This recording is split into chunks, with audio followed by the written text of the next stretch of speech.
यति राम्रो कार्यक्रमका सञ्चालक मेरो सहकर्मी मित्र पनि हुनुहुन्छ। पहिले अरबमा सँगै खजर खाएको मान्छे र यति राम्रो प्रोग्राम सञ्चालन गरिदिनु भएको छ। कृपया धर्मस्थलको लागि एकपटक जोरदार ताली। र साथमा यो माहौल र यो वातावरण अनि हाम्रो सहभागिता केही चिजहरू सिक्नका लागि र बुझ्नका लागि हामीलाई यो अवसर प्रदान गरिदिनु हुने हाम्रो दमक स्टकिसका सञ्चालक रोशन सरलाई पनि विशेष धन्यवादका साथमा उहाँलाई पनि एकपटक जोरदार ताली लगाउनुहोस्। र उहाँलाई मैले दिन नमिल्ने चाहिँ छुटाउन नहुने कुराहरू भर्खर टेक्सन कम्पनीका सिस्टमबाट दोस्रो पद स्टार रुबीको पद एचिभ गर्नुभएको छ। उहाँलाई धेरै बधाई तथा शुभकामना पनि व्यक्त गर्न चाहन्छु। र यो कदम रुबीसम्म मात्रै नभइकन डिएक्सन कम्पनीको अन्तिम पद सीएसम्म कायम रहोस् भन्ने शुभेच्छा अनि शुभकामना पनि व्यक्त गर्न चाहन्छु। र नमस्कार। सबै नेपाली हुनुहुन्छ? हात उठाउनुहोस् त। कतिजना नेपाली हुनुहुन्छ? नेपालीले राम्रो उठाउनुहोस्। अनि किन आवाज आएन? प्लिज एकपटक फेरि नमस्कार। अलिक सानो सुनेन। यो हिजो गाडीमा आउँदा कान बुझेको छ। त फेरि पनि एकपटक नमस्कार। हो यो हाम्रो पहिचान। तीन पटक कति पटक गर्यो?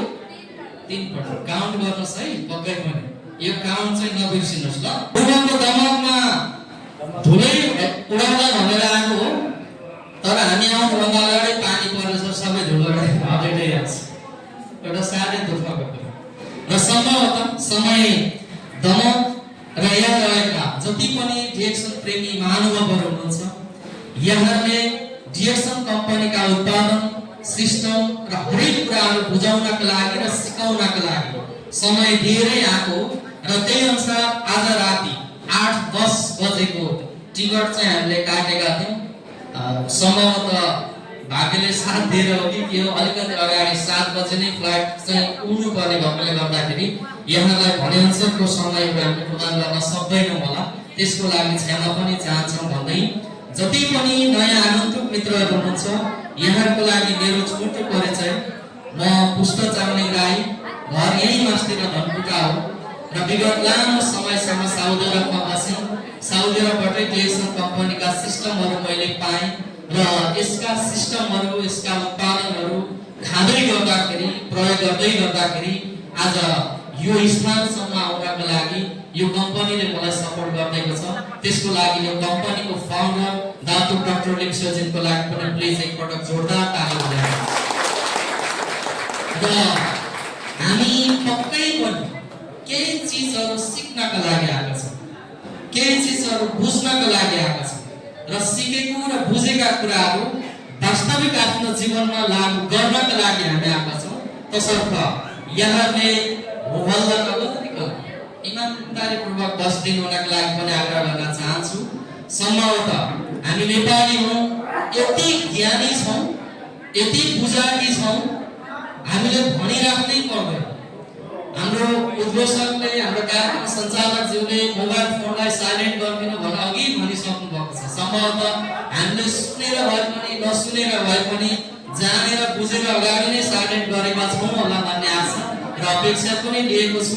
यदि यहाँले साइलेन्ट गर्नुभएको छैन भने अलिकति टाइम दिन्छु म यहाँलाई। र त्यो समयमा हामी यात्राको क्रममा होस् या त बस्ने क्रममा होस् या कुनै पनि सभा गोष्ठीहरू एटेन्ड गर्ने समयमा होस्, हामीलाई निद्रा स्वभावै नै लाग्छ। निद्रा लागेको छ छैन?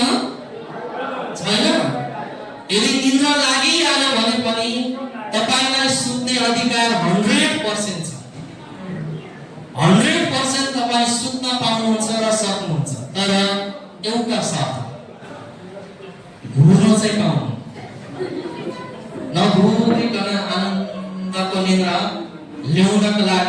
सुत्नको लागि पाउनुहुन्छ। त्यो अनुमति यहाँलाई छ। यदि भुँडी आउनु भयो भनेदेखि छेउको व्यक्तिलाई डिस्टर्ब हुन्छ। र मलाई यो कुरा पनि थाहा छ कि यत्रो माया गराउँदाखेरि यतिजना मान्छेको उपस्थितिमा बीचमा बसेर निदाउनु भनेको चाहिँ निरोगी व्यक्ति मात्रै निदाउँछ।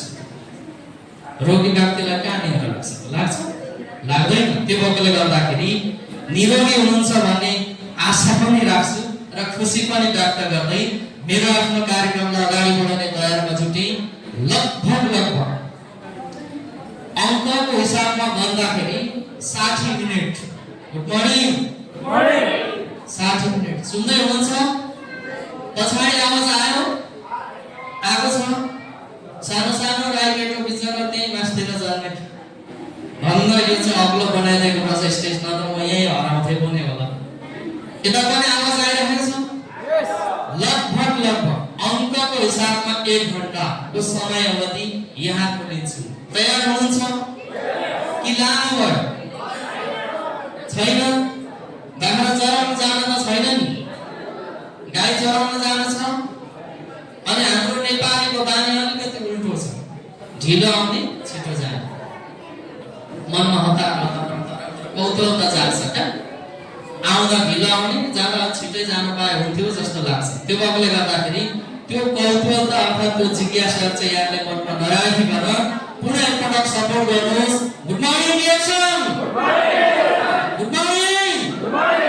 सास चाहिँ ठुलो स्वरमा फेर्नुहोस्, एकदमै ठुलो आवाजमा सास फेर्नुहोस्, हल्ला चाहिँ नगर्नुहोस् है।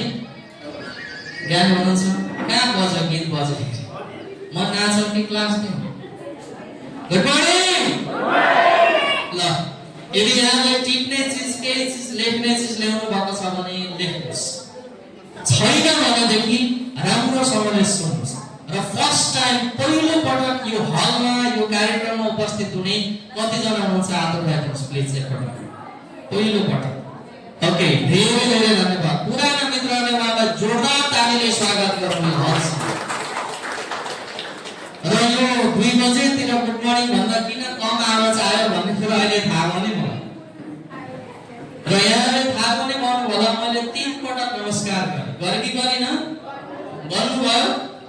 3 पटक नमस्कार गरेँ। एक नेपाली अर्को नेपालीसँग भेटघाट हुँदा सम्बोधन स्वरूप हामीले नमस्कार गर्ने गर्छौँ।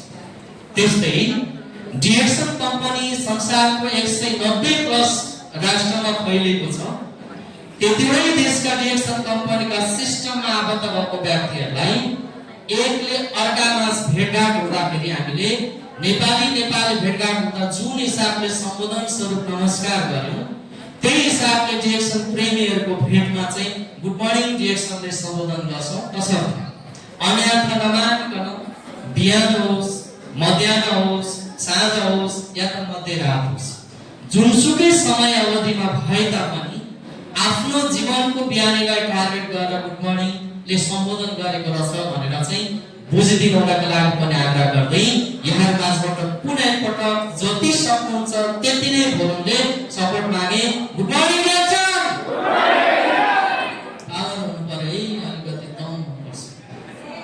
अनि मैले सम्झना चाहे केराबारीबाट यो प्रोग्रामका लागि आउँदै गर्नुभएका हाम्रा साथीहरू, एउटा गाडी केराबारीको जङ्गलमा दुर्घटना भयो।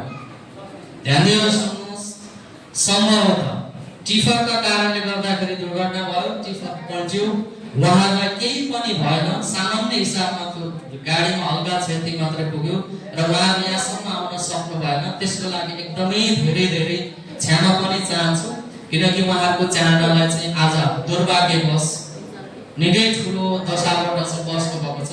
उहाँलाई यही प्रोग्रामबाट सम्झिँदै आजको प्रोग्रामलाई चाहिँ अघि बढाउने अनुमति चाहे। सम्भवतः डिएक्सन कम्पनीको यो लोगो, यो छाप छ नि, गुड मर्निङ, यो छाप यसको पनि आफ्नै किसिमको विशेषताहरू छ। जबसम्म हामी डिएक्सन कम्पनीका सिस्टमबाट अघि बढ्नका लागि जुझारु रूपमा अघि बढिरहेका व्यक्तिले यो छापको विशेषतालाई बुझ्न सकेको छैन भनेदेखि त्यो मान्छे बुझ्छ मात्रै। त्यो भएकोले गर्दाखेरि यो छापलाई पनि म हल्का यादमा बुझाउने कोसिस गर्छु। सबैभन्दा पहिले यो रातो डल्लो छ, देख्नुभयो? सबैले देख्नुभयो? Good morning. देख्नुभएको छ यो रातो कि मलाई मात्रै देख्नुभएको छ? यो रातो हेर्नुहोस् त, यो रातो। यसलाई चाहिँ हामीले के भन्छ भने उदयमान सूर्य सकारात्मक सोच। डिएक्सन कम्पनीका सम्पूर्ण अग्रज लिडरदेखि सामान्यतया भर्खर मात्र डिएक्सन कम्पनीका सिस्टममा आबद्ध भएको व्यक्तिले कहिले पनि नकारात्मक चिजको प्रचार गर्दैन। मलाई लाग्छ राम्रै चिजको प्रचार गर्नुहुन्छ अनि राम्रै नतिजा पाउनुहुन्छ। बीचमा भाइरस लाग्नु त स्वाभाविक। कोही पिउने पानीलाई सफा बनाउने मेसिन बोकेर आउँछ। Good morning. कोही शरीरमा लागेको धुलोलाई पखाल्नको लागि साबुन बोकेर आउँछ। तर डिएक्सन कम्पनी त्यो पिउने पानीलाई पखाल्ने मेसिन होइन। साबुन पानीले बाहिरको छालालाई चम्काउनको लागि आएको कम्पनी होइन। यो अन्तिम समयसम्म पक्कै पनि क्लियर बनाउँछु। यो हरियो छ जसको अर्थ के छ भनेदेखि जीवन्तता र उन्नति। प्राकृतिक हिसाबमा तपाईँ र मेरो जन्म भएको वृद्धि र विकास क्रम बिस्तारै बढ्दै गयो। के थाहा राति सुतेको बेलामा बढ्यो कि हिँड्दै गरेको बेलामा बढ्यो कि उठेर यो बसिरहेको बेलामा बढ्यो कि कतिखेर बढ्यो थाहा पाइयो? बढेर यत्रो भाव नि हामी हो कि होइन? कि बिर्सिनु भयो? बिर्स्यो? बढेर कतिखेर बढ्यो थाहा पाइयो? कसरी थाहा पाउनु भयो? राति सुत्ने बेलामा यता पनि मार्कर राखेर चाहिँ लाइन कोरेर बीचमा कता खुट्टापट्टि बढ्यो कि टाउकोपट्टि बढ्यो भन्ने थाहा भयो? होइन हो कि होइन? त्यस्तै डिएक्सन कम्पनीका सिस्टममा आबद्ध भइसकेपछि प्राकृतिक हिसाबले बिस्तारै सदस्यबाट स्टार्ट भएको व्यक्ति क्रमिक रूपमा बढ्दै डिएक्सन कम्पनीको अन्तिम पद क्राउन एम्बेसडरसम्म बढेर पुग्छ। त्यही तरिकाले बढ्नुपर्छ है भनेर चाहिँ यो निलो यहाँनिर धर्का छ, देख्नु भएको छ? यो धर्का, यो निलो पानी कम्पनीको समानान्तर र प्रगतिको आधार बन्छ। डिएक्सन कम्पनीमा न जातीय विभेद छ, न धार्मिक विभेद छ, न पढेको न अग्लो न होचो, न कालो न गोरो। यहाँ कुनै पनि किसिमको विभेद छैन। यहाँ छ त के छ? चाहना, अन्तरात्माबाट चाहना हुनुपर्छ। पहिलो म स्वास्थ्य बन्नुपर्छ, म निरोगी बन्नुपर्छ। म निरोगी भइसकेपछि अरूलाई स्वास्थ्य बनाउनुपर्छ, अरूलाई